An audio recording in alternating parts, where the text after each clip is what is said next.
കൂറ്റമായ സമ്പത്തിൻ്റെ കൂമ്പാരം തലയിൽ കിരീടമായി ചാർത്തിയതുകൊണ്ടോ തൊലിയുടെ നിറം കൂടിപ്പോയതുകൊണ്ടോ ഒരുത്തനും മേലാളനാവുന്നില്ല. സൃഷ്ടാവിൻ്റെ മുമ്പിൽ സൃഷ്ടികൾ ദുർഗന്ധം വമിക്കുന്ന മലം പേറി നടക്കുന്ന ഇരുകാലികൾ മാത്രം.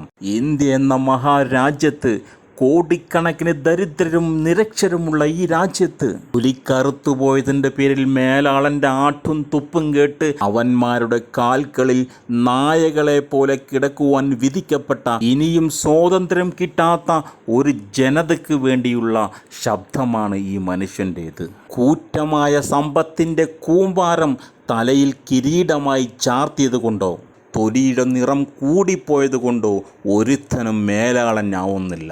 സൃഷ്ടാവിൻ്റെ മുമ്പിൽ സൃഷ്ടികൾ ദുർഗന്ധം വമിക്കുന്ന മലം പേറി നടക്കുന്ന ഇരുകാലികൾ മാത്രം. ഇതിൽ മേൽജാതി കീഴ്ജാതി, കറുത്തവൻ വെളുത്തവനുള്ള വ്യത്യാസം ഒന്നുമില്ല എന്ന് മനസ്സിലാക്കി തരുന്ന ഈ മനുഷ്യനെ നമുക്ക് ധൈര്യമായി വിളിക്കാം ഇന്ത്യയുടെ സുപ്രീം എന്ന്.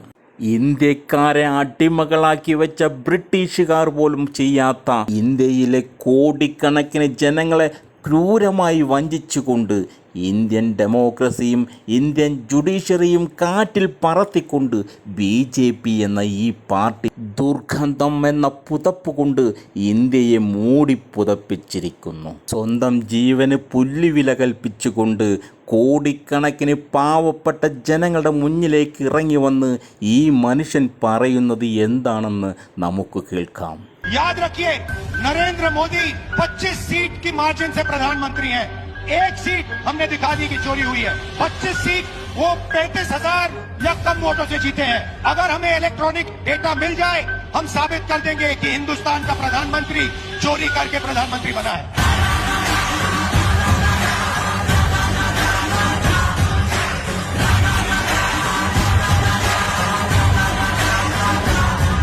വീഡിയോ ഇഷ്ടപ്പെട്ടാൽ സബ്സ്ക്രൈബ് ചെയ്യണേ.